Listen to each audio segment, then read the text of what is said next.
Good morning, church. Amen. Good morning, church.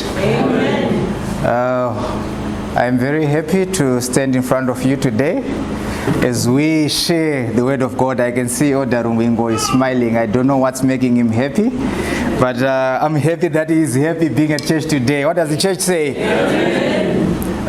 Today I thought we could share on some old truths that we were taught when we were very young. I remember as a pathfinder, we used to do memory verses, and there used to be this awakening in terms of conscientizing us and looking forward to the return of Christ. The blessed hope, the glorious appearing of our Lord and our great God is mentioned by Titus.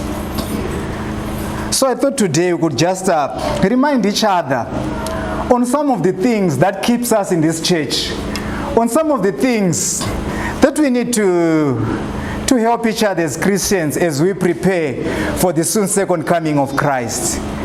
We are looking forward to the return of Christ.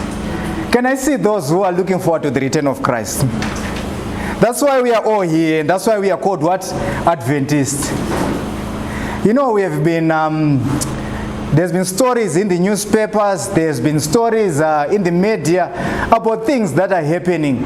If you find things that are happening from the discussions that we've had with friends and relatives, you know the words that come out there is, but some of these things have to what? Have to come and end. Recently there's been the talk about drugs. Remember those students at convent who were chased away because of the issue of drugs. Before that, we had an issue of that guy who killed people in words, was going on a spree killing people. And then when you look at those things, you ask yourself, but why, Lord? For how long should we continue in this? We have been in the COVID pandemic since 2020. And of late, I know those who've got kids that at Northwood. You received a memo yesterday saying now we are now bringing back the COVID protocols because COVID is resurfacing again. You see, so it means the things that we think we enjoy on this world, they are becoming every day. There's nothing to enjoy here. All we can call for is what? Is for God, for Christ to come back. So how ought we prepare, or what do we need to look out for? I think the life we are living on a day-by-day basis is pointing us to the return of Christ. That we need to look forward for the return of who? Christ. But the important thing is Christ gave us an assurance. Can someone read for us John chapter 14? John chapter 14 from verse 1 to 3.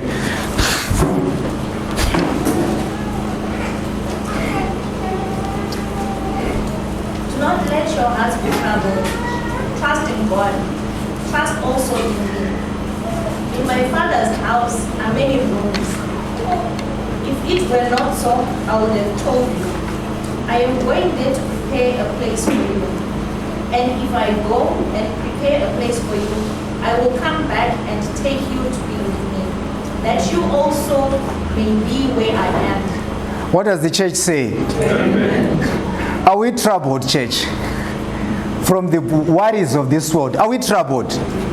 Yes, we are troubled, but there is a word of assurance. There is a word of hope from Christ himself. He says, let not your what? Hearts be what?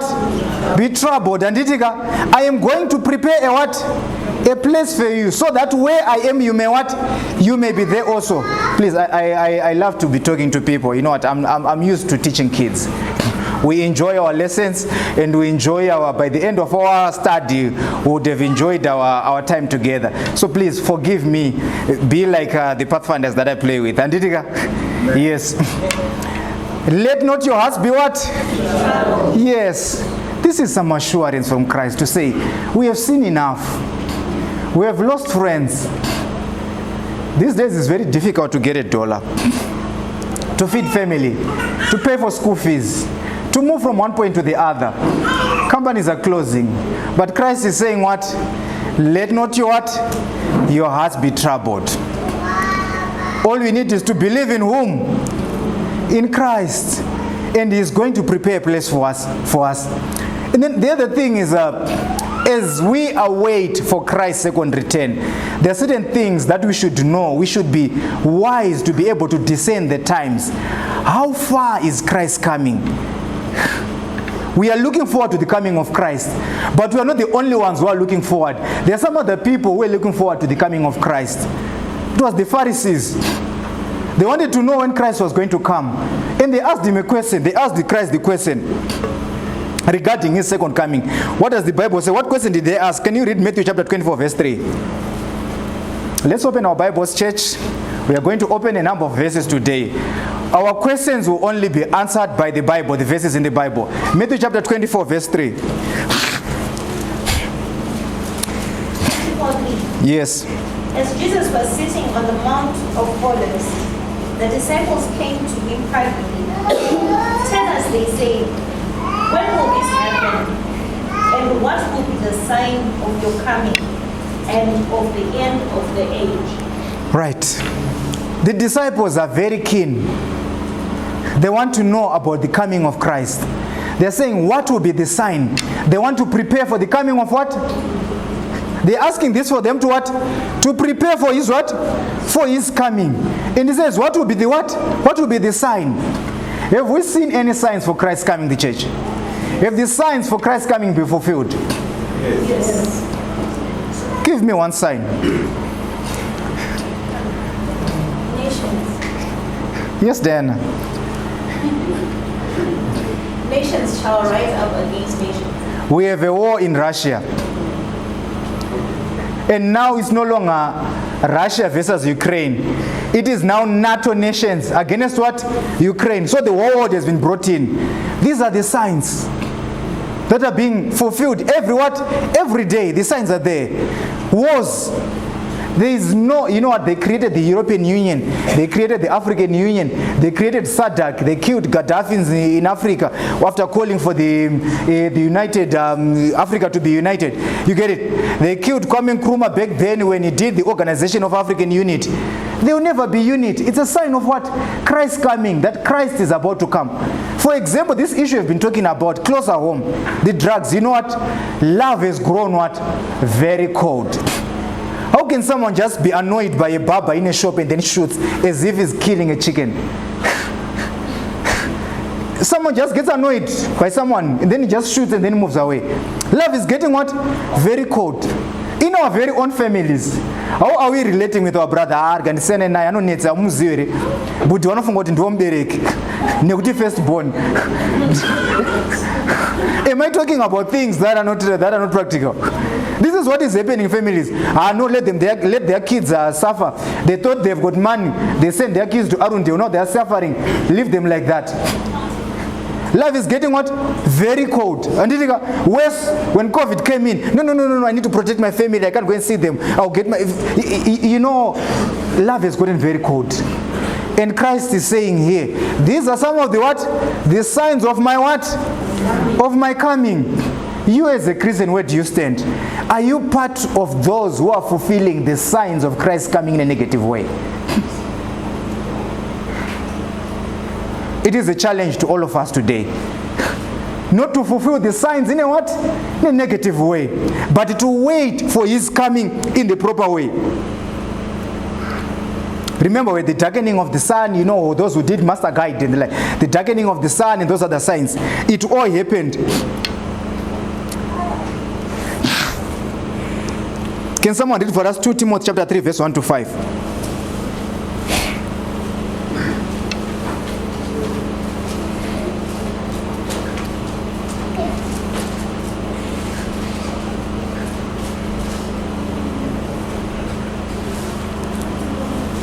Yes. 2 Timothy 3 verse 1 to 5. Yes, loudly. God is that in the last days, greater time will come. For men will love lovers of themselves, lovers of value, what child? Right, can you wait there? In the last days, men will be lovers of what? And lovers of what? I don't know those who invented selfies were fulfilling this or what. Have you ever seen how people want likes on Facebook? It is about what? Them. And it is, how many followers do I have? You've got many followers, but you've got no connection with any of them. Not even, you just want following. And every day you're posting photos, updates, you get it? To look as if life is what? Life is good and life is rosy. In the last days, men will be lovers of what? Self. No, it's only about me and my family. We have become too selfish, such that we can't even sacrifice for your very own brother or your own brother's child. You know, when we were growing up, it was very easy for our parents, to take everything that they had to give their brother's son. They would actually even go to the point of giving up one of their sons to give to their young brother who didn't have a son. They would do that. Yes. In today's world, can you be able to sacrifice your daughter to someone else and say, this is now your son? We have got a challenge. May God help us. Maybe we have forgotten the key objective why we are here. We are preparing for who? We are preparing for heaven, we are preparing for Christ's coming. If we are surely preparing for Christ's coming, nemoyo inorevesa, we would know how to do our things. As people will be lovers of money. People cannot do anything these days to get money. So many things that you find in the newspapers. People are stealing from each other. People are lying to each other. People are crooking each other. Be it professionals, robbers. People want money and they want to look good, build mansions, dress nicely, drive the best cars. Can you continue, Michael?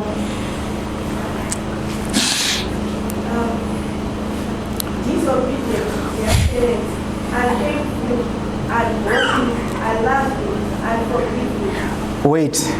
Unthankful, unloving, and what? And what? Forgiving. Church, do we see this in our daily living? Unthankful. It is unchristian to be unthankful. Sometimes you go out of your way to assist someone and you find, what do you get? Nothing. Or you're slapped in the face. Have you not heard those statements? Are we not fulfilling the signs of Christ's coming? Let's not look for big things out there, but let's look introspectively in our day-to-day living. Are we being thankful? How many times do we go to God and cry for things that God is providing us and not look for the things that God is blessing us with? But there's no day that we have slept hungry, unclothed, or without any way to sleep on. Let us be what? Be thankful. Let's be thankful to God for the things that He does for us. Said, I'm thankful, and for what? Unforgiving. If someone does bad to you, they have to worship us. For us to say, we have forgiven you. They have to what? To worship us. Church of God, may God help us, that we may live with Christ and not forget the God that we are here. We are waiting for Christ's return. If we keep that in our minds to say, Christ assured us that He is coming back to take us, and we need to be prepared for His coming. We shouldn't be partakers of these things, lest when He comes, we may not be found amongst those that He will take with Him to heaven. What was the answer? What was Christ's admonition to those that will see these signs? Can someone read for us Luke chapter 21 verse 28 and Matthew 24 verse 42? Luke 21, 28, Evelyn, can you read for us? All right, Matthew 24 verse 42. 28. When these things begin to take place, stand up and lift up your heads, because your redemption is drawing nigh. Church, the Bible is saying, you what? Your redemption is drawing what? Are we actually seeking for that redemption? That's the first question. Do we actually need to be redeemed, or we are enjoying the money? Or we are enjoying the rulership, such that those who do things against us, who needs, they need to worship us? Can you read? Verse 42. Yes. Watch therefore, for you do not know what hour your Lord is coming. Church, this is the key for today's message. It says what? Watch therefore. We don't need to be caught napping as a church. We don't need to be caught napping as a people, because for sure Christ is what? Christ is coming back. We ought to prepare for his soon second coming. He has assured us he's coming back, and his coming is very, very sure. He left us with the word that he is coming back. And me and you, if we are serious about his coming back, we need to what? To watch. To watch out. What is to watch out?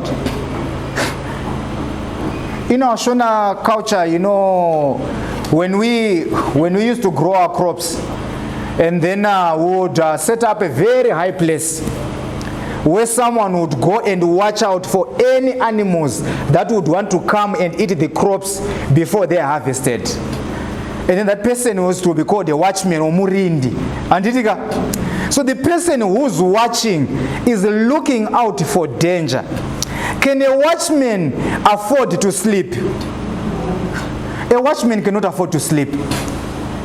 A watchman has to know danger, and a watchman should be able to know what they are protecting and what sort of things they're supposed to be looking out for. As Christians today, let's look out for the things we have mentioned. The things mentioned in the book of Timothy. The things mentioned in the book of, in the 4 Gospels. The signs of Christ coming. If we know those things that are there happening, we know that the coming of Christ is near. And what are we supposed to do? To make sure that our connection and our relationship with Christ is correct. Because when he comes, we will not run away from him. When he comes, we will be able to what? To receive him in the what? In the clouds.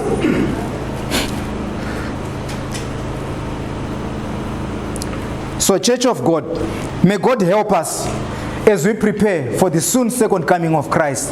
That knowing that one day, someday Christ is coming back, and we will have to give an account of how we are living here. We need to watch out. We need to watch out, because for sure Christ is coming, and the manner of his coming. Can someone just read for us Acts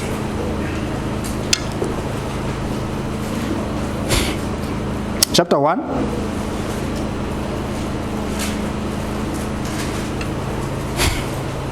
Verse 9 to 11.